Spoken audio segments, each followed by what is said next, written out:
God enters a private door into every individual, Emerson writes. Well, maybe, but it takes us all a while to understand that. Once upon a time, the world we knew was basically white, largely Christian. Now, that same world is a multicolored amalgam of mosques and temples on one corner, of churches and synagogues on the other. Unfortunately, this diversity is too often seen as divisive, rather than a sign of the God who speaks in many tongues. These great traditions all strive for the same holiness we do. They do it with variations in custom or practices, yes, but they all do it in hope of eternal peace, universal justice, inclusive community, human wholeness, and divine fulfillment. In Hindu India, for instance, in the Upanishads, we see that Hindus, like us, are conscious of the law of karma, that good begets good, and bad, bad. Every thought, word, and action has consequences, the Hindu knows. Only when a person's karma is at the highest possible level of what we might call sanctity is the soul finally, fully free. Salvation, the Hindu understands as we do, comes from living out one's duties and of coming to oneness with Brahman, with God. In Buddhism, too, Gautama Siddhartha, the Buddha, struggled to understand the meaning of life. In a period of new intellectual foment, old answers simply did not satisfy anymore. New questions cried for new attention in his time. So Siddhartha did what many had done before him. He set out to understand life. First, he became a hermit, but he got no new insights into the nature of life in isolation. So then he became a disciple, but the old teachings did not answer his new questions. Then, as an ascetic, he fasted almost to the point of death before he realized that he was spending more time thinking about asceticism than he was about living well. Finally, while meditating intensely, he suddenly became enlightened. The cause of endless human suffering, the Buddha taught, is unrestrained desire. To control this activity to the self, he offered an eightfold path. When we accept a discipline of right views, of thinking correctly about life, of right desires and right speech, of right actions and right kinds of livelihood, of right effort and right mindfulness and right concentration. We do not want, he says, what we do not have, and we do not desire what we should not want.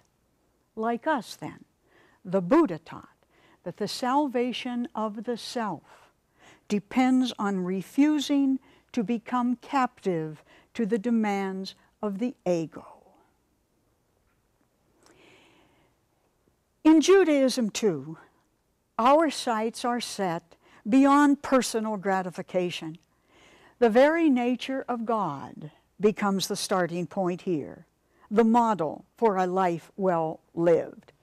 The God of the Jews did not torment people or abuse them or compete with other gods for praise or satisfaction. This one God was at once a father, a mother, a rock, mercy upon mercy upon mercy. For Israel, then, three elements dominated: Torah, the will of God; worship, the consciousness of God; and tzedakah, deeds of loving kindness. The 5 books of the Torah reminded the Jewish community in the book of Genesis that God created us. In Exodus, that God freed us. In Leviticus, that God guides us. In Numbers, that God increases us. And in the book of Chronicles, that God is with us always in everything. Judaism is not a God and I spirituality. It is a spirituality of right relationships with God, with people, with the world. In Islam too, when Muhammad ibn Abdallah was born, Mecca was a teeming area of transient traders, a veritable cauldron of beliefs, gods, and kinship systems. But Muhammad was a reflective young man who went regularly into the desert to pray. Muhammad heard there the words of God that we have come to know as the Quran, the non-negotiables of the spiritual life. These holy teachings are so simple, they can hardly be ignored for want of either awareness or understanding. Islam teaches that there is only one God, that human beings must submit to the will of God, that there will be a day of judgment, that there is a heaven and a hell, and that at every minute we are either closer or farther away from each. And the life path it lays out is as simple and as clear as the teachings. The Muslim must confess at all times and in all circumstances that there is only one God and Muhammad is his prophet. After that, there's nothing more to say. There's nothing else to do but to live out that submission to God and to do it according to the prophet's recital of the Word of God and the model of his life. Then to stay on the way, the Muslim must witness at all times to the omnipotence of God, pray 5 times a day, fast during the month of Ramadan, give a percentage of all income in alms, and if possible, make the pilgrimage to Mecca, to the center and the heart of Islam. Islam, too, is not simply then a set of beliefs. It is a way of life, a continual struggle to know the will of God and to live it. The emphasis in each of these traditions, the oneness of God, the need for a disciplined life, the commitment to holiness of life, and the development of the just community, are all concepts the Christian understands and values too. For Jesus came preaching the God who was broader than any single tradition. As the Apostle Paul puts it, he made no distinctions between peoples, neither man nor woman, Jew nor Greek, slave nor free. He consorted with tax collectors, the very agents of the Roman oppression of the Hebrew people. He dined with the rich to speak for the poor. He blessed foreigners as well as Jews. He consorted with prostitutes as well as high priests. And he had a motley band of disciples that included Levites, fishermen, tax collectors, even women. He even had a new way of imaging God as Daddy, as personal.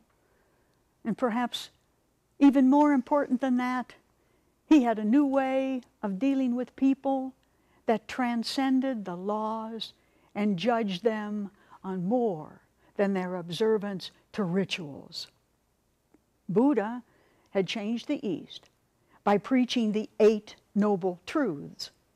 Jesus changed the West by preaching the 8 beatitudes of poverty of spirit, of compassion and meekness, of humility and justice, of mercy and purity of heart and peacemaking. This spirituality of equality, love, and universal blessedness stands out to this day as a sign of belief in the God who wishes all of us well and not woe, both in this world and in the next. Clearly, religion, often the cause of worldwide division, is really the glue meant to bind us together on the weight of God. The seed of God is in us all, Meister Eckhart writes. Pear seeds grow into pear trees, nut seeds into nut trees, and God seed into God. But for that to happen, we must all come to know, to respect, to acknowledge the other as God seed too. And that's what diversity is all about.